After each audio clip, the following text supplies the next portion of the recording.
Good evening, everyone, and happy Thursday to you all. Dr. Mole here, talking about Unit 9, our final unit of the curriculum. Mac asked a question, am I using the question feature in the Q&A? You're certainly welcome to. Between Lana, our TA, and me, we should be able to, we'll be able to address the questions. The chat's good too.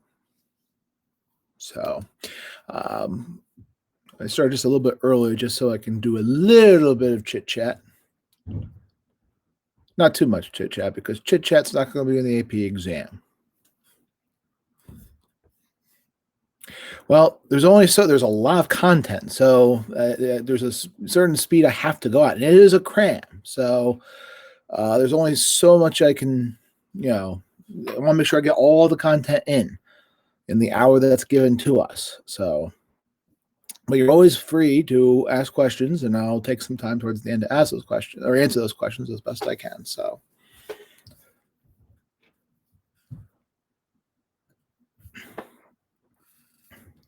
But not by much. Not by much. So, I mean, I can go a minute or two, but not too much beyond that. So, all right, here we go.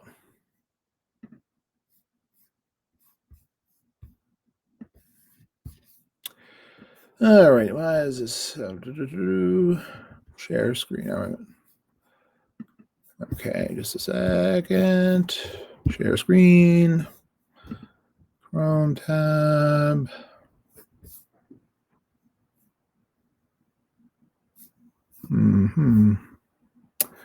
All right, just a moment here. Make sure I got the right one.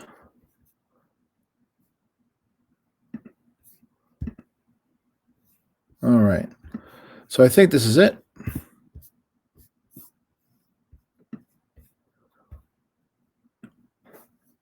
All right, and share. Nope, whoops, wrong thing. What am I doing? Present. Whoops.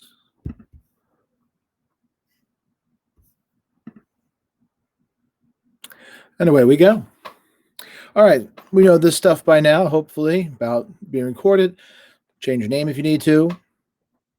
Our social media. So social psychology deals with basically how the groups interact, our thoughts, our decisions, even our emotions, and our behaviors relative to when we're by ourselves in a group. The group has quite a bit of pressure on us and deals with a number of different topics here. And I'm just going to jump right into this. The first topic this evening is the foot in the door effect. The foot in the door effect is it's a classic persuasive tool here. Here is when you agree to a small request of some kind, you are more likely to agree to a larger request in the future. How far in the future? Well, that's not defined per se. But it's this idea of getting the foot in the door. You get a little bit in and then maybe get a little bit more in later on. So the foot in the door effect, it's an easy one that appears in the FRQ of the AP exam. It has something to do with agreeing to a small request and then later on agreeing to a larger request. That's the foot in the door effect. Now, the foot in the door effect is sometimes called, it's one of the two doors effects, as it's called, because, first of all, it's foot in the door, just a little graphic there to kind of reinforce that idea. Because the other one is called the door in the face. That's why it's sometimes referred to as the doors effects or the doors techniques. The door in the face is something a little different here. The door in the face is where you ask for a large request and it's refused. And so then what you do is you ask for a smaller request and it's more likely to be granted.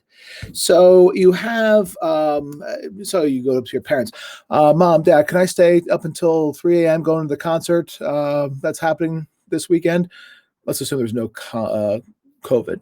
And they say, no. Oh, okay. Well, how about 1 o'clock? Oh, okay, sure. They're more likely to say yes to that 1 o'clock than if you had asked for 1 o'clock to begin with. If with that, there's the two doors techniques. Make sure you understand the difference between the two. Okay, that's they're easy ones to appear on the FRQ. Another persuasive technique is called the lowball technique, and it's often associated with sales, especially in car sales. For our purposes, it probably always refers to with money. And so we're going to start with a small price being offered. And so car salesperson says, hey, I'll give you this great price here. And you accept the price, you've committed to the price. And then something interesting happens. Then they say, oh, a little later on, oh, we forgot to add the tax, or there's a service fee, or there's a maintenance fee, or they're going to put something on that even though you had agreed to this price, oh, we need to add a little bit more on that. And you are more likely to agree to that higher price now because you've already committed to this low price, and then they kind of say, oh, wait, we need to add an extra $5. So it is... it's a classic technique. It works quite well. It happens very often, sometimes in sales techniques, especially like when buying cars and whatnot. So that's the lowball technique. Again, it could appear on the FRQ. So we've talked about changing or persuasive techniques and changing minds. There's two. Well, let's put it this way. The model that is often used to describe how attitude change occurs it goes back to this elaboration likelihood model that's called. Now, the elaboration likelihood model is a lot more complicated than it sounds. You see, what it basically says is that attitude change depends upon how much thought you are putting into what's being presented to you and how interested you are in the message itself. So it's those two parts there that make up attitude change. How much thought are you putting into it, and how much interest do you have in the message? Now, that definition is not so important as compared to the two types that are often associated with the elaboration likelihood model. The two ways in which people can be persuaded. And so you look at these two concepts. These are kind of like offshoots of the elaboration likelihood model. The definition of it isn't so terribly important, although it is part of the curriculum, as these two roots to persuasion. How do we change a person's mind? The central route to persuasion uses facts and figures to affect with an E, affect an attitude change. Now, this approach using facts and figures, it's a slow and steady means of persuasion. It's not going to be immediate change, but once it occurs, the attitude change is going to be long-lasting and resistant to further change. So if I give you facts and figures, it's not going to happen immediately. Think about all we hear about in the news about people who are buying into conspiracy theories and all sorts of things. I don't want to get into them, but you present them with facts and figures, and it doesn't change their mind. That's because it takes a long time to change someone's mind with that. But what does change a person's mind is the peripheral route, which uses persuasion. Uses emotion to persuade. In other words, it appeals to your happiness or sadness or fear, any emotion to get you to change your mind. Political campaign commercials usually use this because, frankly, they're trying to change your mind quickly. So you hit that vote button, that's it. And even if you change your mind 5 minutes after you vote, well, your vote counts. So it uses emotion, this peripheral route. It doesn't get to the heart of the issue. It kind of goes around the issue. That's why it's called peripheral. It's fast and easy, quick and easy to change a person's mind, but it doesn't last long. Sometimes something with a strong emotional component occurs, and it can cause a lot of people to change their minds or to buy into an idea of some kind. But if it is based upon an emotional event or an event that goes into the emotions, well, interest in the idea or allegiance to the idea tends to wane over time. It's not durable because it's very peripheral. But if you want to affect with any long-lasting change, then you want to use facts and figures, but it takes time for that to occur. Okay. Now, although it's not a persuasive technique, it's still something I talk about in this unit. Schachter's two-factor theory of emotion is a pretty interesting way of affecting attitude change. Basically, and this is kind of from a different unit, but physiological arousal creates us or causes us to have a cognitive appraisal of what's going on, and then we decide, oh, this is the emotion that we're having. So elevated, let's say my heart rate's gone up, or I'm sweating, or I'm shivering, or any sensation really is occurring. Something is happening in my body. So we're talking about arousal. We're not necessarily talking about sexual arousal. It could be any type of bodily arousal. So then I ask myself, why is this happening? Again, this is not a 5-minute long introspective process. This is pretty much instantaneous. But why, or very quickly at least, this is happening. And then we determine, oh, okay, so I'm shivering because I'm about to perform on the stage and I must be nervous. Or I'm shivering and I'm in front of this scary movie, so I must be scared. That's the idea there. So, why am I shivering? Oh, there's this test in front of me. I must be nervous. So that is and so what happens here is that I talk about it here because sometimes people who use persuasion will try to either induce a physiological arousal. Playing stirring music, let's say, can sometimes rev up the body, and so then try to convince you that what you're feeling is the result of the message. This is an exciting message, or something like that. So it's a kind of an odd but still possible application of Schachter's two-factor theory of emotion, because you are kind of manipulating people's cognitive appraisal of a physiological arousal that might mislabel their emotion and then affect attitude change in some particular way. So, okay. Cognitive dissonance is another interesting, it has to do with belief and the change of belief. So it involves a belief of some kind and either conflicting behavior or surroundings. Technically, it also could be two opposing beliefs, but that second belief has to be caused by something. So for our purposes, I would like to teach it as you have a belief and then there is some conflicting behavior or surroundings, which causes you discomfort. Suppose, for example, you were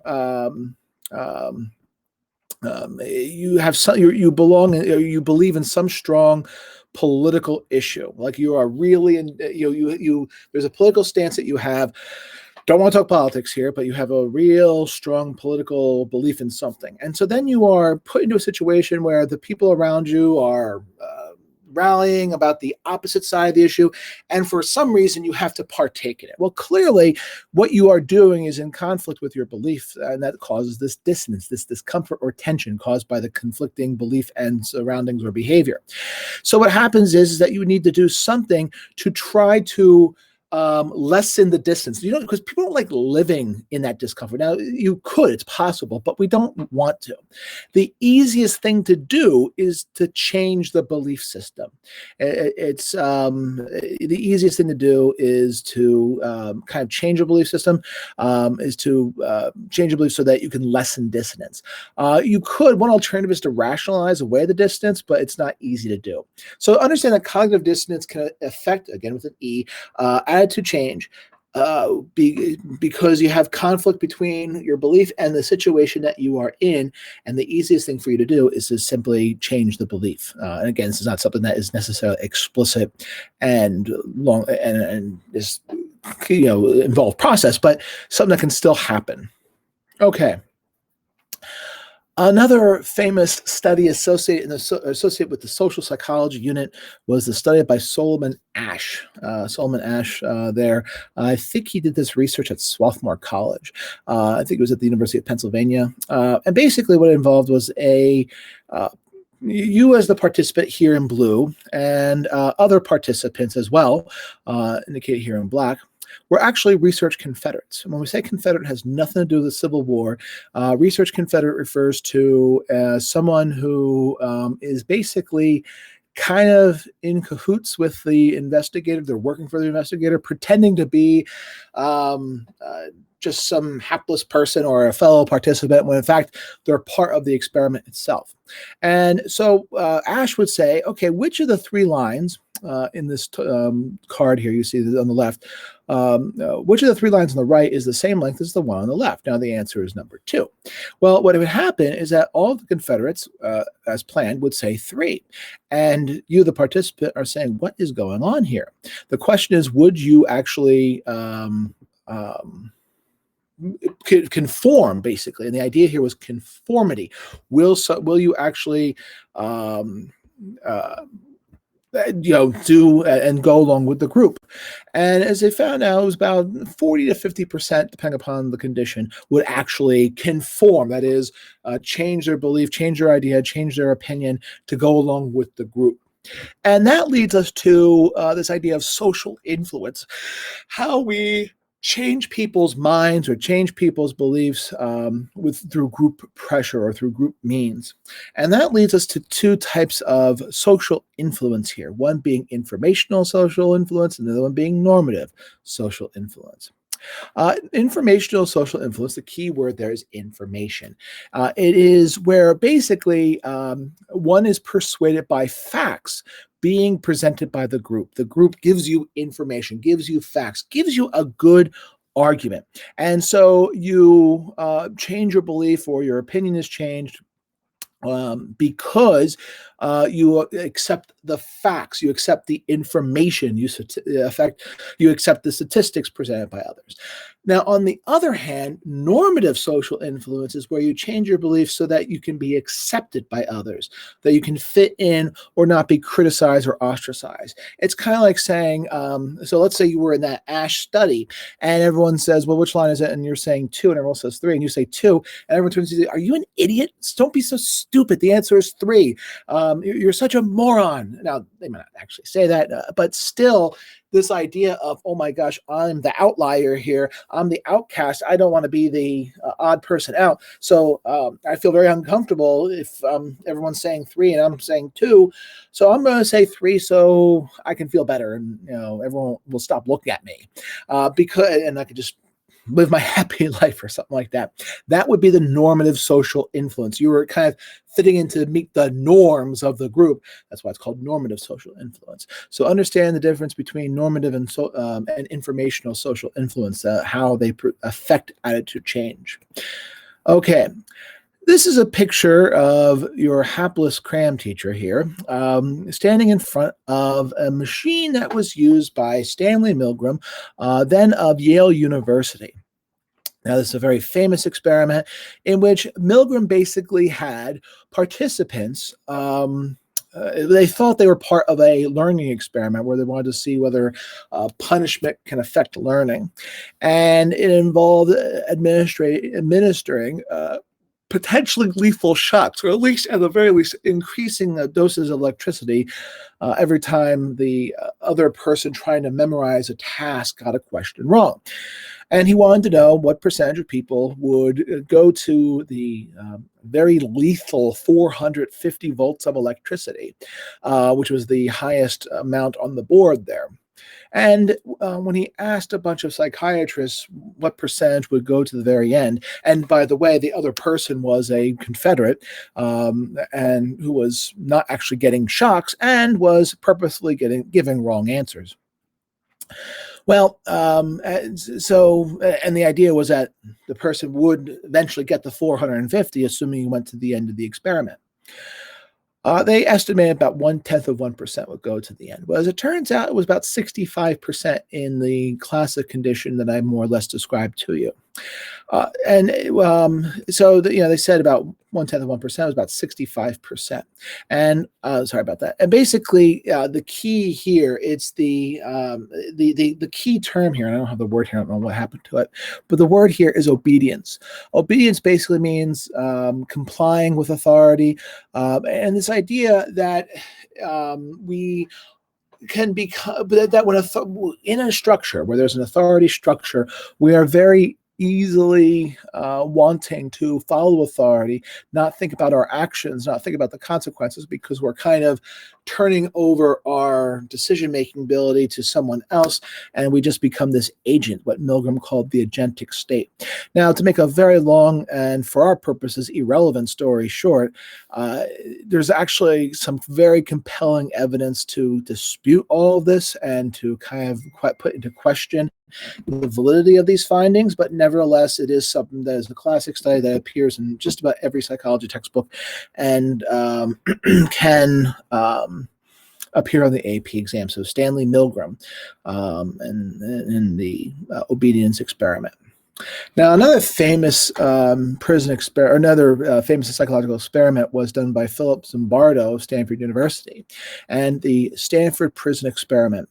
And here, basically, what happened was that people were put into a fake prison. It was a role play where participants were some were going to be guards and some were going to be prisoners. And what started to happen is people started to take on their role. They started to take on their role, and it became very real. Some guards were abusing the prisoners, and they had to stop the experiment early. I think it was like after 6 days or something like that, when they had planned to go it on for 2 weeks. Mac asked the question, "What's it called?" I'm not sure to what you were referring specifically. It'd be helpful if you could be a little bit more explicit there, so I know how to. Sorry, I just started the Q&A. Sorry about that. I forgot I had to hit that start button there. So you can use the chat or the Q&A. But if you could be a little bit more explicit there, Mac, so I can answer the question. I'm not sure what you're referring to specifically. So, okay. So this idea here is that we tend to take on our role and it could become our reality. That's the idea, at least. Again, to make a very long and, for our purposes, a relevant story short, there's also data disputing these findings as well as calling them the question, but nevertheless something that appears on the it could appear on the exam. Basically, it's the Milgram, the obedience experiment, the Milgram experiment, to answer your question, Mac. And the key word there is obedience or compliance. Just understand those two words. Basically means obeying or complying or following authority. So now, why is it that why did this happen? Why did this happen? Well, the one term that is often associated with this is called de-individuation. Some textbooks use the term de-individualization, and as far as I'm concerned, it's the same exact thing. De-individuation is the phenomenon where essentially we lose a sense of ourselves. So we have a sense of identity, we have a sense of who we are as a person, but then we kind of lose our identity in a way. We feel less responsible. We feel that our actions we're not culpable for our actions. Now, how this happens is it can happen in a number of different ways, where our identity is shielded or our identity is lost. I'm not saying we lose or forget who we are. For example, we put on a uniform. Part of our self is sacrifice so that we can be wearing the same uniform as everyone else. We put on a shield, we put on a mask, we put on some disguise, we become part of a group, we feel less of ourselves. We know who we are, it's not what we feel who ourselves, but we feel less like an individual, we feel more like the group, or at least less like our individuals. And the effects are less perceived responsibility, or a perceived decrease in responsibility, a decreased sense of identity, and the chance of deviant behavior will increase. So, in the Milgram experiment, and both the Milgram and Zimbardo prison experiment, that helps us understand, or de-individuation can at least explain what's going on here. This idea of not feeling a sense of ourselves, therefore there's less responsibility. For example, in the Milgram experiment, there were different conditions in that Milgram obedience experiment. For example, if the teacher, you as the participant in the experiment, did not see the learner, or if you did not know the learner, there were situations where you did know the learner, it would lead to higher obedience rates, like they would go to the very end. But if you could see the person and there was a sense of identity, like, oh my gosh, this is happening. But if it was more anonymous, that, then the obedience rates went up. In the Stanford Prison Experiment, the fact that the guards were wearing sunglasses and uniforms shielded their identity, that the prisoners were wearing prison smocks and they had to wear like a chain around their feet, taking away the sense of their identity. They were not called by their name; they were called by an ID number. That led to people feeling more like actual guards and actual prisoners as a result. A famous study by Diener and colleagues, which was actually adapted for an AP Psych FRQ about 3-4 years ago now, I guess, basically it was a clever study in which kids were basically were taken into a room, and basically they were put in a scenario where they had the opportunity to steal candy. And what they found was, in some conditions they were by themselves, and in other conditions they were with other kids, and then there was other conditions where they had to give their name to the person whose house it was. Again, kind of skipping details here. And in the other condition, they didn't give their name. And so what they found was that when they were with a group, okay, not, less sense of self, they stole more candy. If they did not give their name, they stole more candy. But if they did give their name, it's as if their sense of self was more known. If they were by themselves, it's just them. There was a greater sense of identity. There was less candy stealing as a result. So that's this idea of de-individuation. That's why sometimes when people are in crowds, we see riots breaking out. We see, and I'm sure we can think of examples here recently where in groups, horrible things have been done because there's a less sense of oneself when in a group of people. Doesn't make it right, doesn't justify anything, doesn't excuse anything that was done wrong, but it explains it though. Okay, changing gears here, another concept in the social psychology unit is reciprocity norms. With reciprocity norms, this involves where person A, some person, we'll call it person A, does a favor for person B. And then what happens is there is a pressure for person B to return the favor in some kind. There is some data to suggest that the return favor is actually a larger one as a result. But for our purposes, it's more of this, understand this concept of reciprocity. Reciprocity basically means to reciprocate, to give in return, to give a favor in return. So when basically someone does a favor for you, you will feel the need to return the favor in some kind. Okay. Now, moving on here, there's a concept called attribution. Attribution, the key word there, the word that we get from that is attribute. It's kind of like saying causing or something like that. By the way, the Q&A is open if anyone has questions. Oops, that's my tab here. Attribution is like it's basically saying, why is something happening? Why is something happening? Why did this happen? Why did this happen in my life? Why did these events occur? And you make a reason for it. And it's a matter of perception. In other words, you kind of are deciding for yourself why it happened. Whether or not it's actually accurate doesn't matter. Attribution is a matter of perception. It's a matter of perception here.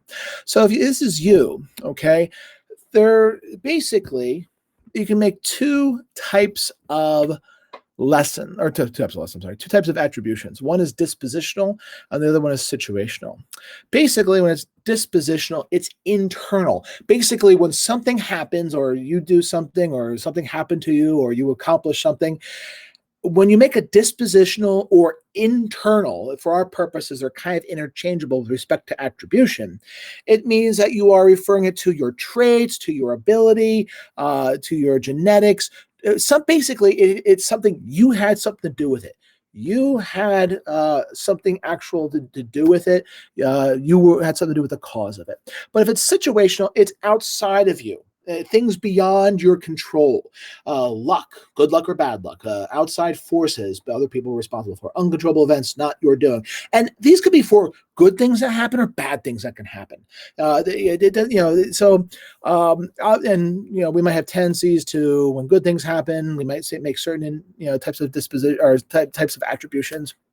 And when bad things happen, we might be more likely to make other types of attributions. But understand the difference between a dispositional and situational. Basically, what sometimes makes AP Psych challenging is that they use fancy schmancy words that really aren't that necessary. When we talk about dispositional, and so I should say, and there's a good question here, how are genetics within your control? They're not.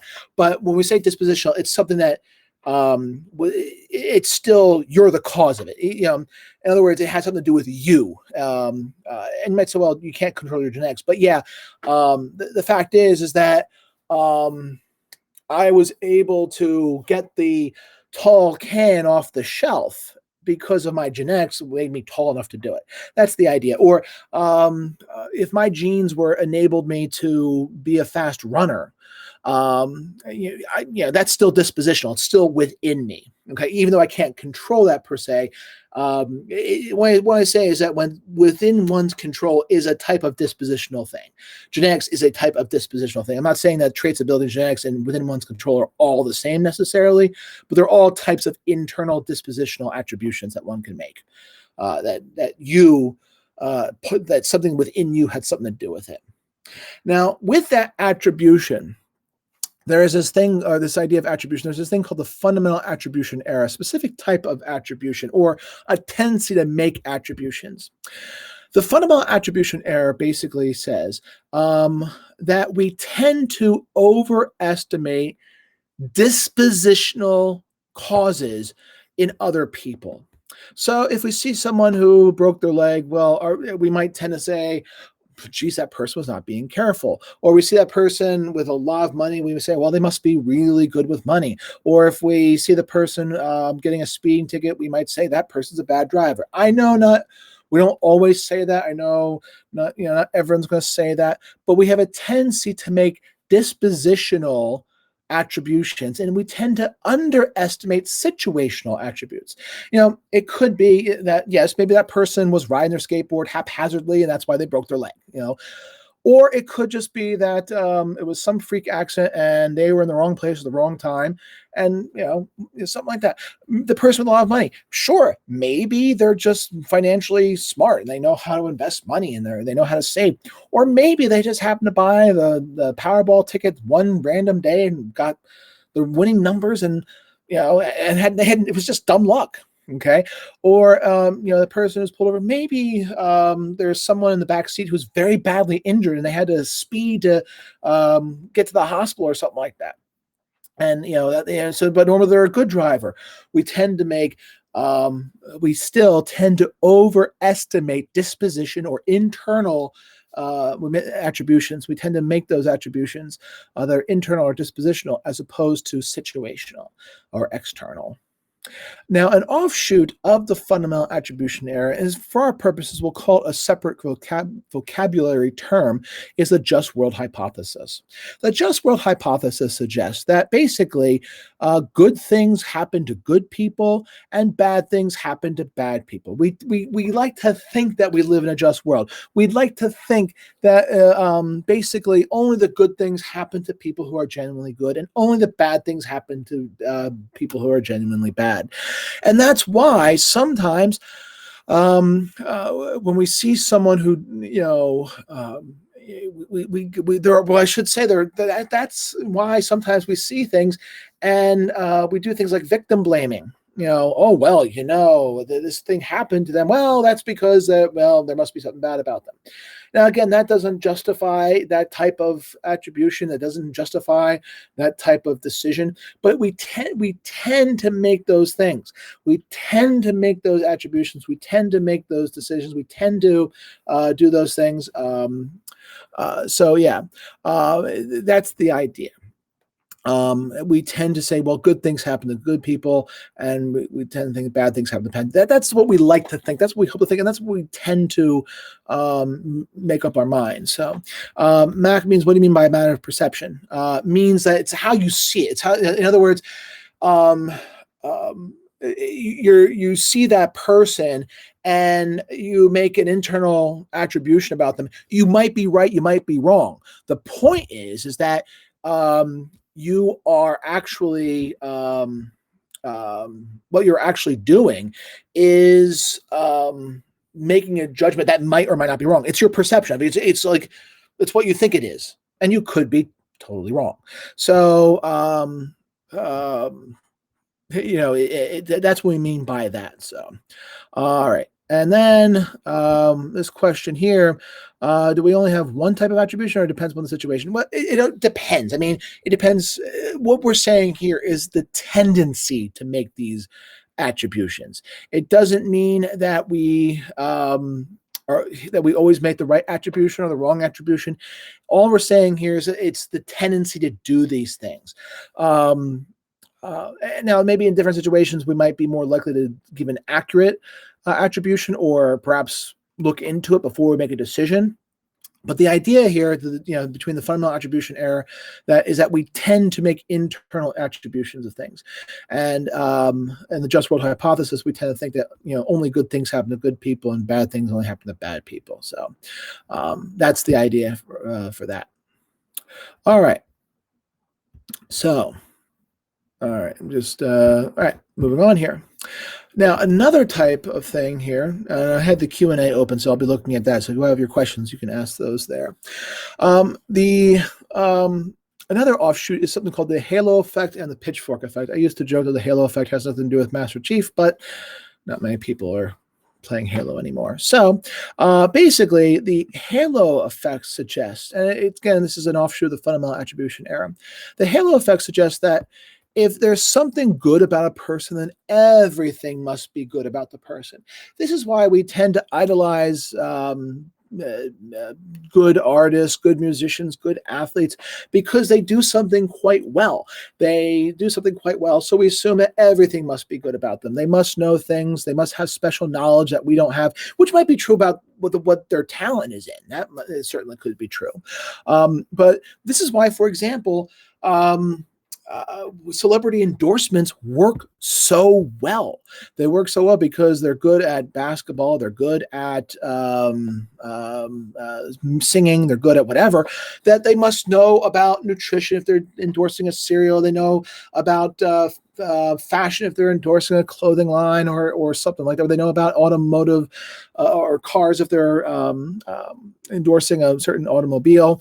And then if there's something bad about a person, then everything must be bad about them. So if somebody gets, we see somebody get arrested in the news, well, then we start focusing on everything bad about the person. And that's the pitchfork effect. It's the exact opposite of the halo effect. And this is something we tend to do. Are there exceptions? Certainly, yes. These are tendencies that we tend to do. And the pitchfork effect is also sometimes why why people tend to do victim blaming. And again, that doesn't justify it. That doesn't mean that everyone does it, but it explains why that can occur. Okay. Can I explain normative? I will get to the anonymous question towards the end. I'll get to that question towards the end. All right. Self-serving bias.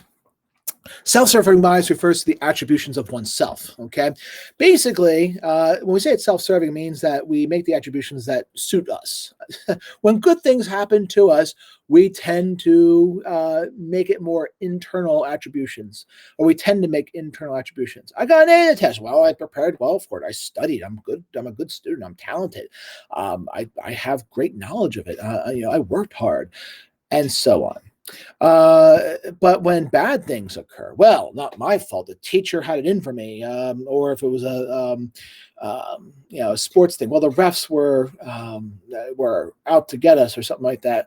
And of course, when self-serving, it could be for a group of people that we affiliate with, or sports teams. When your sports team loses the Super Bowl or the World Series, oh gosh, the umpires, the refs were terrible. But if they win, oh, but they did a fine job. They won because our team is really good, or something like that. So that's self-serving bias. We tend to make internal attributions for when good things happen to us, and external attributions when bad things happen to us. All right, changing gears here again, talking about group affiliation. And I believe that this is probably one of the when we look at events that have been happening over the last couple of years, I believe this is probably one of the most important things to understand. And again, when we say we understand them, it's not meant to justify, it's not meant to excuse, it's not meant to do anything other than understand the mental mechanisms behind this. When we are in a group, okay, and let's put it this way, we are always part of a group, whether we know it or not. Basically, when we are part of a group, we basically group ourselves in ways that are people who are like me. Let me say it a different way. We tend to affiliate with people who share some characteristic. That characteristic could be one's religion. It could be one's school. It could be one's gender. It could be one's favorite sports team. It could be one's race. It could be one's ethnicity. It could be one's favorite band. The list is basically infinite. There are certain things that are important to each of us, so important that we tend to basically not necessarily have a group meeting, but we tend to see those who share that same attribute as being in our group. Now, we could be in different groups, obviously, but the idea here, if we're going to simplify it on some characteristic, those who are like me, that's my in-group. Okay. And those who are unlike me. So if I'm the person in red, and those who share that red characteristic, whatever red is in this case, they're like me. That's my in group. But those who are not like me, okay, indicated here in yellow, they're not like me. That's my out group. And so basically, in-groups refer to people who share a characteristic or a series of characteristics that I affiliate with or that I identify with. And so therefore, I tend to affiliate with those people. And those who don't share it, well, they are my out-group. What happens is that we tend to show favoritism or more favoritism towards those in our in-group and less favoritism towards those in the out-group. What we call in-group bias and out-group bias. In-group bias is where we tend to show favoritism towards those who are members of the in-group, and we tend to show less favoritism towards those who are the out-group. It doesn't mean necessarily that you hate members of the out-group. It doesn't mean that you don't talk to members of the out-group necessarily. It just means that you're showing more of a tendency towards members of your in-group than those in your out-group. Now, could you outright hate people in the out-group? Certainly. But the idea here is that we tend to show more favoritism towards those in our in-group than those in our out-group. Now, the interesting thing is the stronger the group affiliation, the stronger each bias is. Now, even if you have a strong in-group bias, it doesn't mean that you necessarily hate members of the out-group. But the stronger the in-group membership, the stronger the in-group affiliation, the stronger the group identification, the stronger each bias becomes, showing more favoritism towards those in the in-group and less favoritism towards those in the out-group. Mustafa Sharif, his wife Carolyn, and a few other people at the University of Oklahoma did a famous study with middle school age students in the Robbers Cove State Park. And basically what they did was they had two groups of 12 middle school students, and each in their own group. And they were arbitrarily, randomly assigned to one or the other. And so what happened is, I lost my tab here, sorry. What started to happen is, and I will get to Mac's question because we're still on that topic here, without being told to, even though these groups were randomly assigned, the fact that they were in a group, they started to form an identity without being told to. And one group called themselves the Rattlers, another group called themselves the Eagles. So it is, and this is happening without being told to. And within the group, they each started to appoint a leader that started to delegate responsibility. It's a camping site after all. Someone has to get the water. Some people have to get the food, or some people get the firewood. And they started to develop symbols for the group without being told. Basically, the in-group was starting to form. without being told to. In other words, the tendency to in-group is a remarkably strong thing. So the question is, can someone be both an in-group and out-group? Yes, I mean, because, and again, we're talking about what is very complex social issues sometimes with a rather simplistic explanation of something. But basically, we have multiple in-groups. And the thing is that we are more affiliated with certain in-groups more than others. And maybe there are certain in-groups where other people share several of those features. And so that's even a stronger in-group. Again, it's not like we sit down and say, you're in my in-group and you're in my out-group. It's something we kind of do automatically here. So yeah, a particular person could be an in-group member for one thing and then be an out-group member for something else. It depends upon the nature of the situation. For example, I'm sure many of you have some spirit week or spirit month in a world of pre-COVID where you're separated into two groups based upon your school colors, and let's say it's red and blue, and some are on the red team and some are on the blue team, and okay, great. Maybe that week, like where the competition really heats up, the outgroup, they're on the other team, that becomes much stronger. Or maybe you just don't care at all, and who cares? But then after it's all said and over, even though they're still technically in the outgroup with respect to that, it's not that big a deal. So, but at the same time, that person who's on the blue team and you're on the red team, maybe you happen to go to the same church, and in that case, it's your in-group. So it can shift. It certainly can shift. So, okay. All right. So going back here. And again, all this happened without prompting. Now, here's what's interesting. They kind of developed this independently. They kind of developed this, these identities, and they were done without the awareness of the other group. So as far as they were concerned, they were the only group in the state park. But then they were on purpose made aware of each other. They were both hiking or something like that, and they saw each other. And then they realized that there was an out group now. Now there is an out group of some kind. And here is where it gets kind of interesting, because what they did was, and they set this up on purpose, they decided to make a competition where they would play games against each other, and the winning group would get a big trophy or something like that. So what happened was that as the competition for the trophy intensified, in-group and out-group biases intensified. And basically, the stronger the in-group affiliation and the stronger the disdain for the members of the out-group of the other side. And what this told us was that when there is competition and or a fight for survival and or competition or a rush for scarce resources, when any of these things occur, in-group and out-group biases intensify. The stronger if there is a competition or a fight for survival or something that pits the two groups apart from each other. Now, if they're all fighting for the same cause or something like that, then basically the outgroup bias between those two outgroups kind of dissipates. But essentially, if there's essentially two different groups and they're both vying for a scarce resource, the in-group and out-group biases tend to intensify. Think about what happens.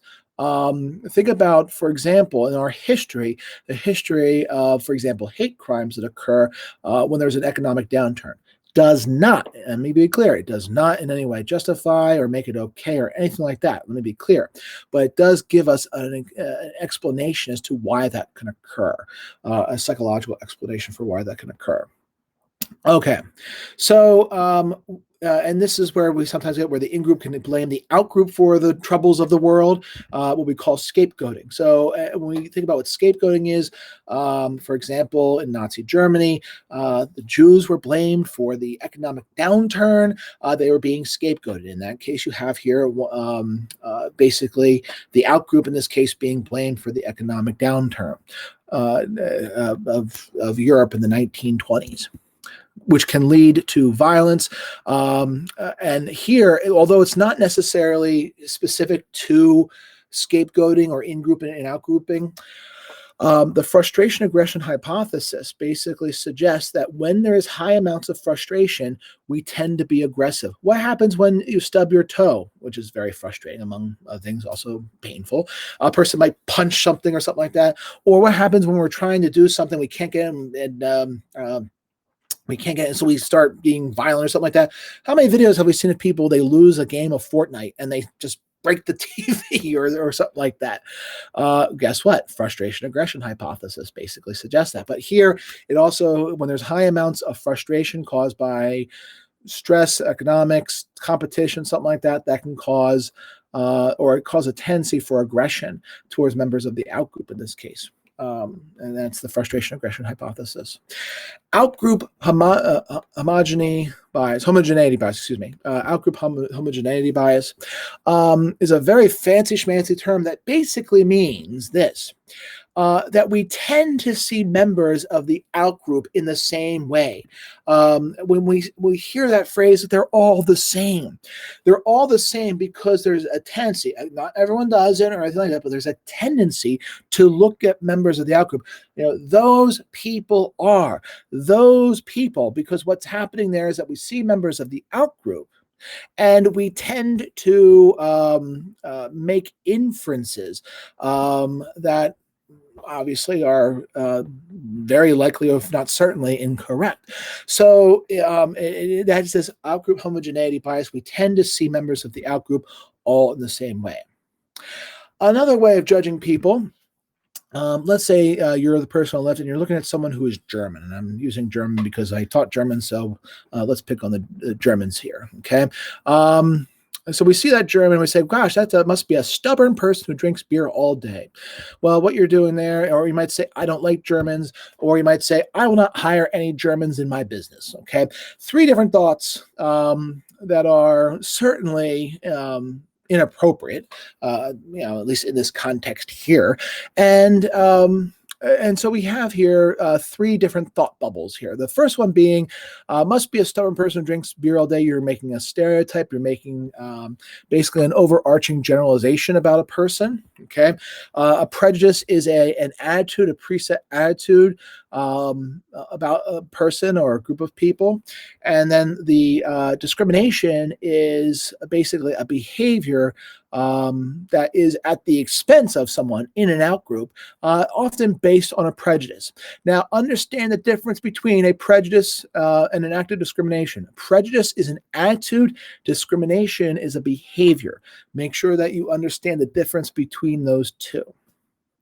When we talk about bias, we can talk about in terms of explicit bias and implicit bias, which has gotten a lot of attention over the last couple of years, and which is a good thing. I mean, anything where we have more awareness of psychological phenomena is good. So explicit bias is where you have basically either showing favoritism for or against someone, because you can be biased, for or against someone.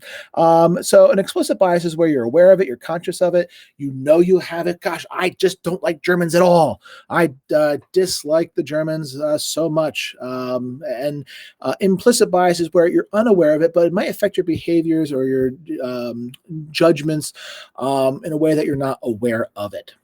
The difference between a prejudice and a stereotype. So a prejudice, if you think about it as being pre-judgment, you're making kind of a value judgment about, simplified a bit, you're kind of saying, I like or I don't like, or I prefer or I don't prefer, based upon this person, based upon some attribute, based upon group membership, based upon something. Whereas the stereotype is you're making a generalization, a description almost about a person.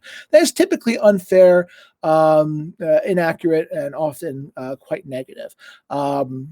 So that's the difference there. So, you might say, gosh, those Germans are all a bunch of stubborn beer drinkers. You're definitely talking about a stereotype. That doesn't mean that you necessarily like or dislike them. You're just making generalizations that, in this case, are overarching generalizations, and unfair generalizations too. Whereas the prejudice would say, well, if that person's German, well, I don't like them.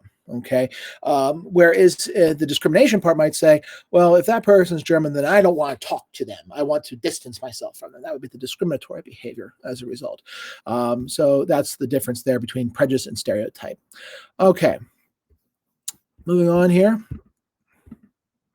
How do we make these behaviors and whatnot go away? Like, basically, how can we lessen this? How can we lessen the opposing, between the tensions between two opposing in-groups, whereas one is the outgroup to the other? Well, one thing is called the contact hypothesis. Basically, the contact hypothesis suggests that if you have a positive social interaction between two opposing members of an in-group, that can lessen outgroup hostilities. That could lessen outgroup bias. To have positive interaction between members of opposing in-groups, having a positive interaction between two, and there's a lot of data to back this up. It's not always easy, not always practical, not always possible, but it can work if properly done. It can lessen intergroup conflict as a result. Another thing is working towards superordinate goals, where members of an in-group tend to work towards a common goal of some kind, where you have members of two out-groups, and if you hear the phrase, the enemy of my enemy is my friend, so if you both have a common enemy and you work together, well, suddenly maybe you like each other a little bit more all of a sudden, or something like that. Where you tend to work towards a common goal of some kind. In history, we tend to see a lot of these. There's a neat historical example in the election of 1864, where the state of Maryland was debating whether or not, through referendum, whether they should outlaw slavery, because slavery was still legal in Maryland in 1864. The Emancipation Proclamation didn't apply to it. And so what they found was that people who were, when they counted the votes, it was in favor of keeping slavery.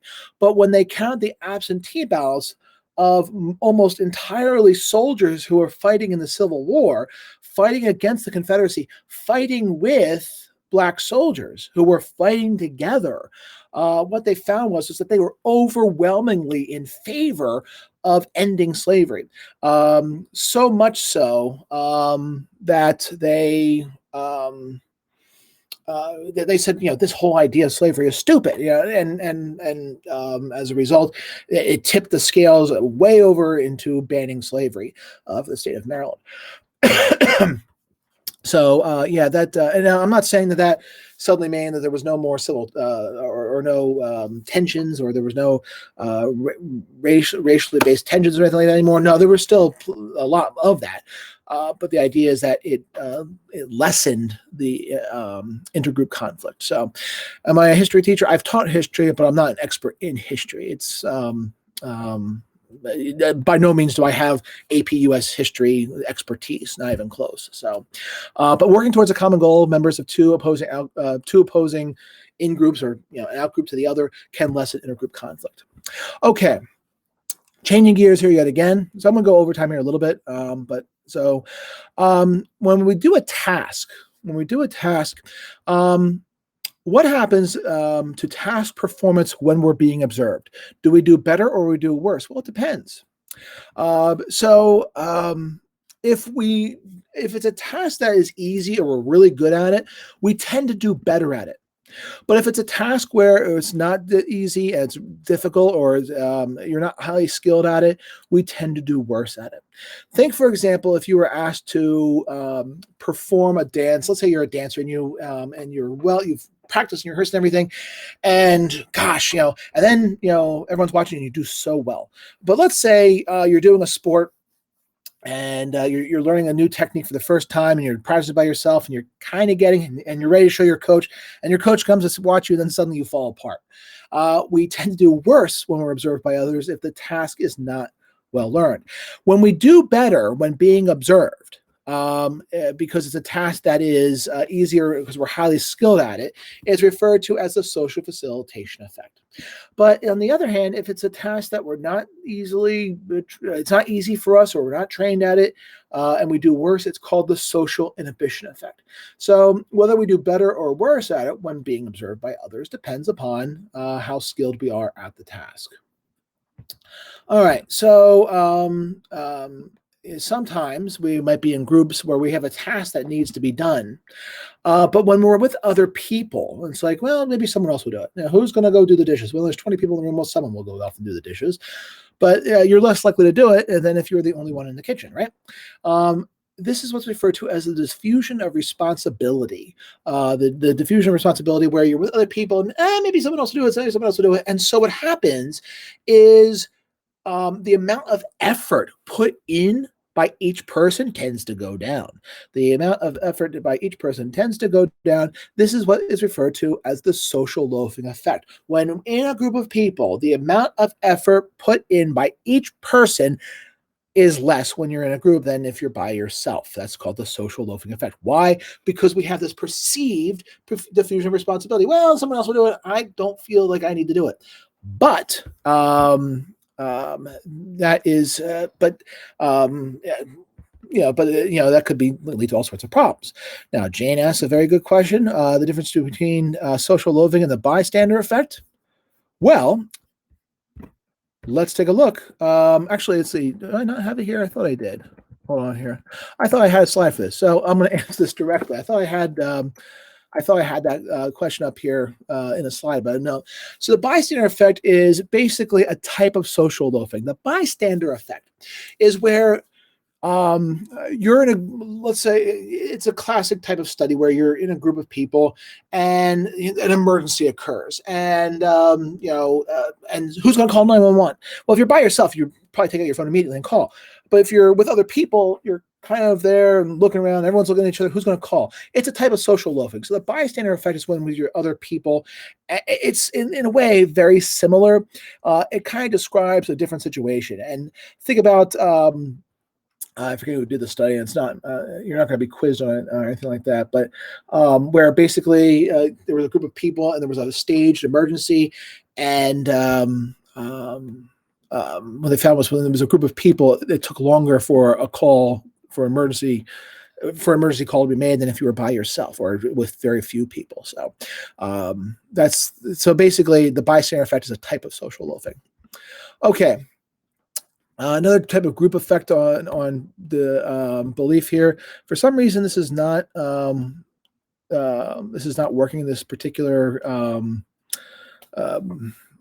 graphic here. But here's what happens. So let me describe it to you, and I'll take my time describing it. When like-minded people are in a discussion of some kind or in an interaction of some kind, they tend to gravitate more towards the extreme end. So let's say you have people on the top here who are slightly conservative or kind of moderate, and a lot who tend to be more conservative. And on the bottom, you have people who are slightly more on the liberal side of moderate, and some who are more liberal and strongly liberal. Well, after discussion, you asked about their stance on an issue, the conservative people will tend to move more to the right, to the conservative side, and the liberal people will tend to move more to the left, more to the liberal side. And this can explain why, and this is what happens here. Social media is a terrible thing for this, because what happens here is that we're debating some issue of some kind, and we start blocking the people who disagree with us, and we're preaching to the same choir, and so we become more extreme in these beliefs that might be totally incorrect, because we tend to polarize because we're with like-minded people and our beliefs become more extreme or more polarized.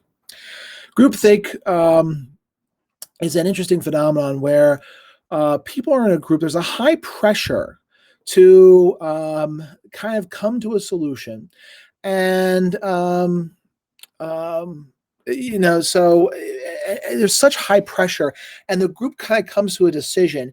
So, but what happens here is that there is an odd thing that can occur. When there is a high pressure for a group of people to come to a solution of some kind, They may come to a solution that may or may not work, but what happens here is that people start to think they're all in it together, like they're all for this idea, but maybe there are people who dissent against it. They start to think that nothing can go wrong. They start to think that it's going to work out no matter what. They stop thinking critically about it, and if someone wants to speak out, they're silenced. And it can be rather disastrous. The famous historical example described by psychologist Irving Janis was the Cuban Missile Crisis, where not the Cuban Missile Crisis, but the Bay of Pigs invasion, where they were thinking about in the early 60s, Castro was a communist. He just took over Cuba. What are we going to do? Well, let's get the CIA to train refugees and to invade Cuba and topple Castro. Turned out to be a terrible idea for a variety of different reasons. And Kennedy looked back and he literally said, how could we have been so stupid? And basically there were people who thought this was a bad idea, but there was such a pressure to come to a solution, to come to get an idea of what we're going to do with Castro, that people who want to speak out against it did not. And that led to disastrous consequences. Okay. And it's kind of done, this groupthink occurs just so there could be peace and harmony. Okay, let's just come to a decision and let's just be happy about it. And it can lead to disastrous results. All right, let's talk about love. Let's talk about nice things. Okay, let's talk about love. Robert J. Sternberg, when it comes to love, he suggests that there are 3 elements to love. The first one being passion, which is the physical attraction to people. It's the sex between people. It's the physical aspects, all that lovey-dovey, smooching, kissing stuff, all those cooties and everything else, all that gross stuff. Okay, that's the passion part of it. Okay.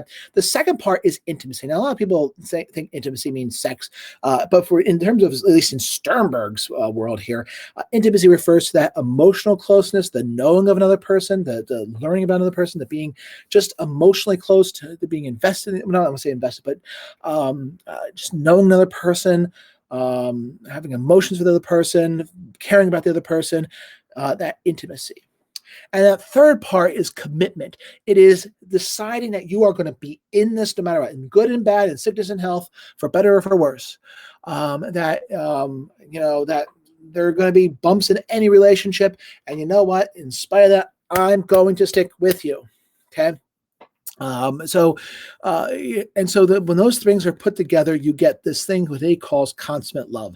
And Sternberg says that's very rare because it's actually, most relationships have one or two parts, but rarely have all 3. And successful long-term relationships will find that passion decreases. That just happens. But it's the commitment and intimacy make up for it. You might have a couple that's been married 50, 60, 70, 80 years. I mean, 80 years, I don't know if that, but basically 50, 60, 70 years.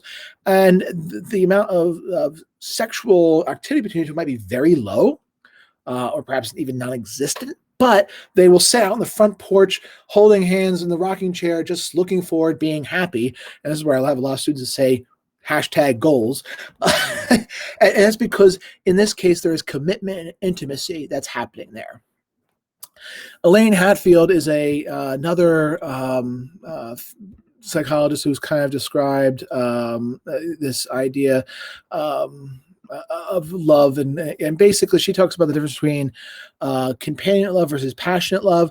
Companion and compassionate love are 2 terms that are used interchangeably that mean the same thing in this case. But basically, passionate love is the type of physical stuff that happens between people, and companionate love is the friendship type of love, which is kind of a combination of intimacy and commitment in terms of Sternberg. But basically, she kind of finds the same thing, that over long-term relationships, there's less passion, but the friendship and the commitment to each other does make up for it over time. So there's less passionate love, but more companionate or compassionate love that comes over the long term.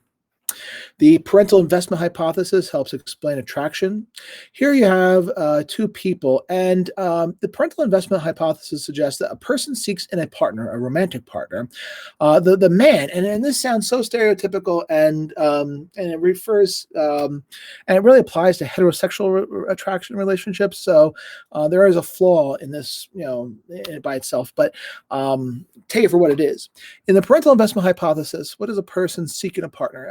a man is going to say, who can best bear my children? That's what the man is asking. And the woman is asking, who can best protect and provide for my children? Now, I strongly doubt that, people are asking that explicitly. Hey, I'm looking for who's going to be the best parent for my children. But that's essentially what it's. Basically, it's an evolutionary idea. Who can best bear my children? So the man is going to seek someone who's able to bear children. It'll be a woman who has large hips, someone who's going to have large breasts, who can feed milk. And you want to say, you got to be kidding me. But that's an evolutionary idea. That's the evolutionary idea. And who can best protect and provide my children? The one who's strong, the one who's tall, the one who can fend off the lion who's going to attack the children. We're going back to the caveman days. But that's the idea behind this parental investment hypothesis. Who will be the best type of protector and provider for my children versus who could best bear for my children. Real quickly, and this also explains attraction. Zojonk, I think is how we say his name, did a famous study with Chinese, I think these Chinese characters, and basically said, how pleasant are these characters? And they did not, these participants did not speak Chinese, nor did they recognize the letters. But in some conditions, they were shown those letters previously, several times prior to it, and other times they did not. And if they were shown those letters several times prior to it, when asked how pleasant is it, the more they saw it, basically, the more pleasant they became. And it's called the mere exposure effect. The more we see something or someone, the more we like them or like it. And so the more we see a person, the more we tend to like him. That's one theory of attraction, this mere exposure effect. Interestingly, which do you like better more, the image in what you see in the mirror or what you see in the picture? And more people tend to prefer what they see in the mirror than what they see in the picture, because they see their mirror image, MIRROR, more than they see what's in the picture, because they see what's in the mirror, in the bathroom mirror, whatever, far more frequently. So that's the mere exposure effect. Proximity hypothesis suggests that we are attracted to those who are close to us. That's basically it. We are attracted to those who are close to us. Kind of an outdated theory with social media now, but that was the proximity hypothesis. The matching hypothesis basically suggests that we tend to find the person and be attracted to the person who is going to match our level of attractiveness. From an evolutionary perspective, what we find attractive, it has evolutionary implications, and we want to maximize our reproductive gain. And so we don't want to be attracted and marry or be with someone who's less attractive than us, because we want to maximize our reproductive gain. And we're not going to waste our time with someone who's more attractive than we are, because they're going to be trying to maximize their reproductive gain. So we try to find someone who matches us in our level of attractiveness. Social exchange theory. This is one of I think we're almost at the last, close to it.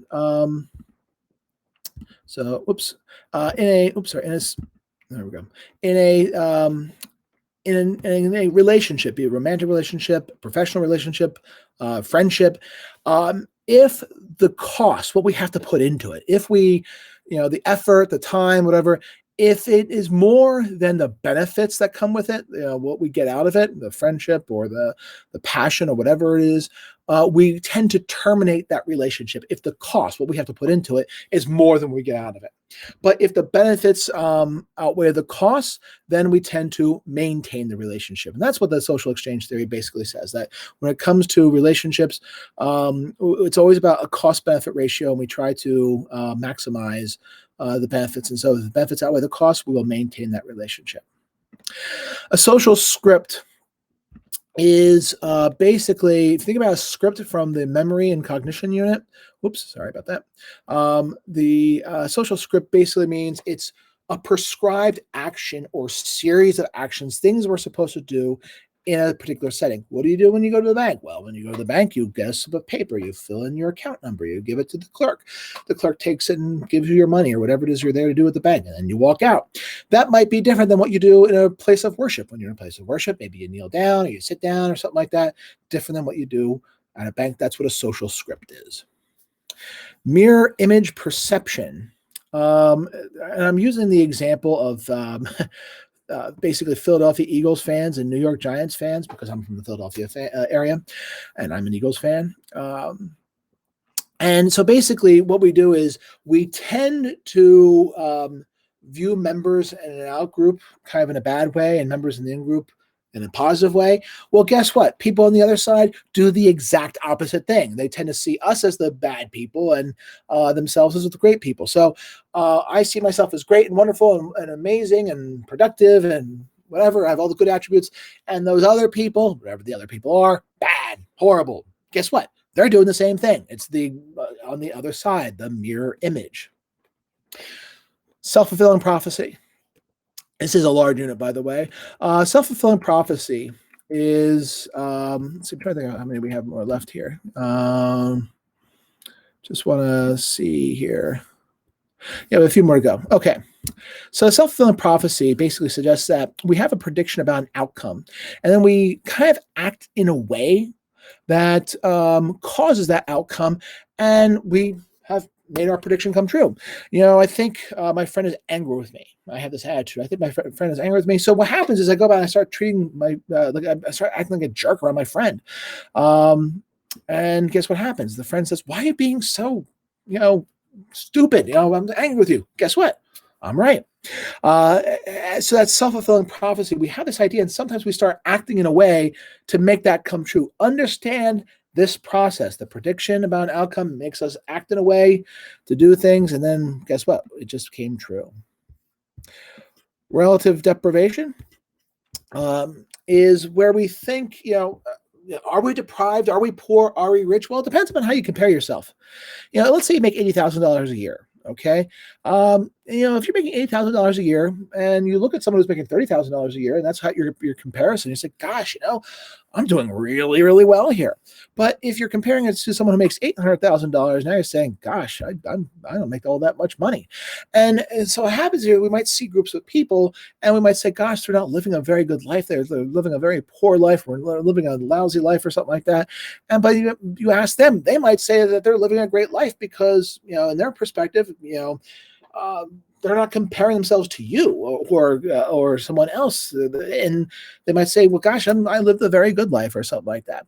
Or you might say, "Gosh, I don't have much at all. I only have 6 TVs in my house, and I only have 4 Xboxes and 6 Nintendo Switches and a couple of Wii U's. I mean, that's not like my friend Bob down the street who has twice as much as I do." Well, gosh, you feel like you're poor or something like that, but you're not. But you feel that way because you're comparing yourself to someone else. The chameleon effect is where we tend to mimic other people when we're in conversation. That when we do certain behaviors, there's a tendency for us to mimic them, often maybe in a subconscious level. And there's great data, great studies have been done where you're in a conversation or something like that, and the person will rub their chin on purpose, and they want to see if the other person starts doing it, and they find that people tend to mimic those things. It's called the chameleon effect. The false consensus effect is where you tend to think other people tend to agree with you more than they actually do. Or you tend to overestimate how many people believe what you think. Participants in a very great study done by Ross and colleagues, they were asked, would you eat or would you wear this sign that says "Eat at Joe's"? Would you wear this sign? And those who said yes, I would, they were asked, well, what percentage of the population do you think would also say yes? And those who said yes, what they found was that those who said yes, they estimated that 62% on average. They said 62% would also do that. Well, the people who said, no, I would not do that, they would say, what percentage of the people would agree with you? And it was 67%. Now, obviously, it can't be 129%. But what they found was basically the idea is that people tend to think that others agree with them. Like, whatever I think, other people must think this too. It's this false consensus effect. Okay, last concept for this evening is the social trap. Social trap is kind of interesting, and it refers to this idea, what happens if we go fishing? Well, if we If we tend to overfish because we're trying to get as many fish as we can, and we're there's the other person, they're fishing too, so you know what, let's just get as much fish as we can, and in the short term, well, there's a short-term individual gain, but there's a long-term mutual destruction, and this I have explains, for example, our environmental behaviors. It would be really good if we did X, Y, and Z. It would be great for the environment, great for our long-term generation. But guess what? Sometimes we, do things for, we leave the lights on because we like a bright room, or we buy a non-gas efficient car because it's cheaper and will save us money. And so we make out the short term, but we do so at the expense of the long term. So this is the last slide for this evening. Culture. Culture is, just by definition, the traditions, behaviors, ideas, norms, values, and attitudes of a group of people. Culture is basically in a group of people, called an in-group, if you will, but it's an in-group on a very large scale where there's certain rules, there are certain things that values or treasures, certain ideas that they all hold, certain ideals that they hold, and so forth, certain customs that they do that make up that culture. All right, so that is a very, very long unit there, to be sure. So to get to the question, can explain the difference, explain normative social influence. Normative social influence. Let me get the question here. When we talk about normative social influence, we are talking about basically changing your belief or doing something or deciding to do something so that you can fit in or get acceptance by others. You might not even believe it, or you might have been persuaded not because the argument was valid, but because you just don't want to be made fun of or insulted by other people, because you want to be accepted by other people. That's what we mean by in that case there. So, and then social inhibition and facilitation. With social facilitation, we tend to do better when observed by others. So we tend to do better when observed by others if the thing that we're doing is well learned, or if we're good at it. But if we're not good at it and we're being observed by others, well, it's the exact opposite. It inhibits or makes it worse. So, that's the idea behind that. So, that's hopefully answers that there. So, okay. Image of the scroll, the culture. Hold on here, just pull it up here again.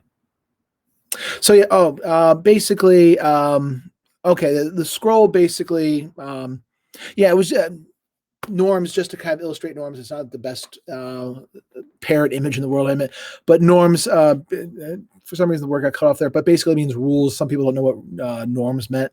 So I just wanted to make sure it meant, like, it's like not a list necessarily, an explicit list, but basically the rules of a culture are its norms. That's what we mean by that. So, okay. So, real quickly, yes, I did play Halo 3. I beat Halo 3. Right now, I'm actually on Halo 5. I'm about 20 years behind right now, but I've been trying to get caught up. It was my COVID project. So, all right.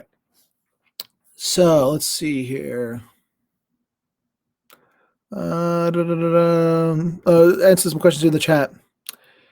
Okay, so you're talking about, there's a mention about the Yerkes-Dodson law. I wouldn't start trying to take a term and say, well, but then this says this. You were right, because we need to have a certain amount of arousal. But the thing about Yerkes-Dodson law is that there's a lot of it depends on that. What happens to the task is easy versus the task is hard, and it gets a little bit more complex. And if you try to over-apply the terms, you're going to get confused. But to kind of address that point, so